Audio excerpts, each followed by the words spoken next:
Hello everyone, my name is Jeffrey McIntosh. Welcome to another video where we talk about everything related to Pu-erh tea. Today will be quite a fun video. I'm actually going to talk about the differences between dry storage and more humid storage or wet storage. But these two examples I'm going to bring are going to be two cakes from the production year of 2015, spring 2015. One was stored in a dry environment, in California actually, since 2015.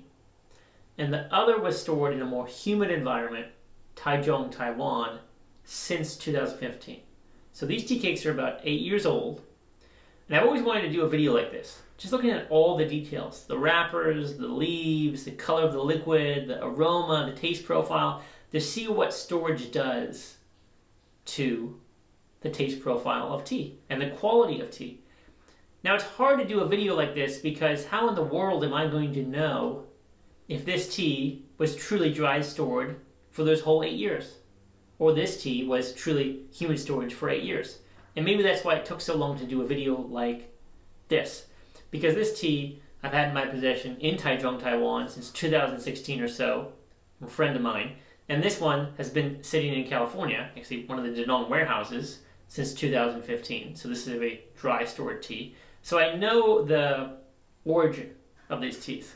And I can authenticate that these teas were actually stored in those environments. Obviously, very important. So if we just look at the wrapper, it's actually quite difficult to tell the difference. There really isn't a lot of distinguishing characteristics. Maybe the more humid storage one is a little bit more loose. But when we go to the back, that's when things get interesting. So if we go to the dry storage wrapper, you'll see it's a little sticky, it comes right off, but it stays intact. We go to the wet storage, it almost just comes off with a little bit of a pull entirely, and then you see the residue, the sticky residue on the cake that's left there. So that's interesting, right? That sticker gets pulled off. I have seen this before in other humid stored cakes, so just something to note there. But then next, if we want to open these tea cakes and look on the inside, how do these teas differ in quality? Now, these are both raw Pu-erh teas. But you will see there is a distinguishing difference in the color of the tea cake.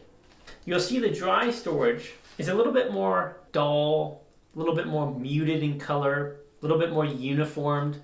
The more humid storage tea cake, it almost has a little bit more saturation, a little bit deeper, darker color. The golds and browns are more pronounced. The leaves are a little bit darker, almost as if this tea is a few years older. So let's take some of these tea leaves, 3 grams each, of course, and then brew them side by side. So now we have both those teas, 3 grams, in preheated gaiwans. Now we can smell both of them. So dry storage over here, more humid storage over here. Very nice, soft, gentle sweetness, a little bit of floralness, but quite subtle. Now this is interesting. It does feel a lot more deep, rich, almost some dried fruit, but those aromas I'm smelling feel a little bit more evenly blended together. Right? I was almost picking up a few different aromas in the dry. Here, in the more humid, it's almost blended together more. It really does smell like a slightly older tea. I'm going to go ahead and brew these. This will be a little bit more difficult on timing. I'll do the best I can here. And this is where it gets really interesting. The color of the liquid. And even on the first infusion, you're going to notice a difference here. This definitely has more of a green characteristic to it. It's just so funny. It really does smell like a slightly older tea. So these are the two liquids. It's amazing how much darker that tea is. Same exact tea, same production year, everything, except this is a few shades darker. Now let's smell the pitcher. Wow. Very round, soft sweetness. And then here, this is where it gets really quite unique. The dry storage, I've always preferred dry storage, and the aroma has so much more personality. Even on that first one, really nice lingering sweetness, quite beautiful, very delicate, soft, sweet. This is just a little bit more well-rounded, loses some of that personality. And so now, of course, the most important, how do they taste? I'm going to start with the dry, go to the more humid. Very refreshing. You get that nice sweetness, softness, some floral notes, but it's very refreshing, delicate, has some nice kind of tingling sensations on it. Wow, so that tingling's gone. However, that refreshness came with a little bit more full-bodied, more thick, more full.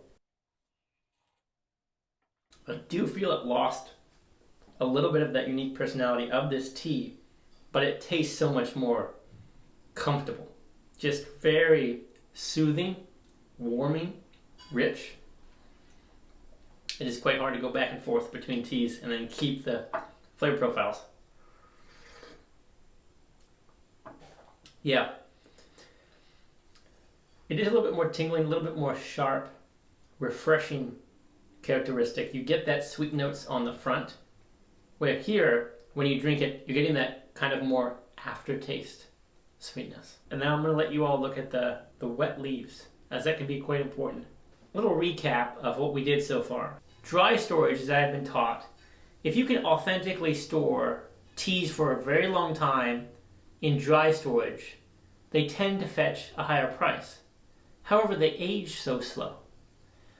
And sometimes dry storage will age slower, but it will keep the original personality of that tea or mountain or region.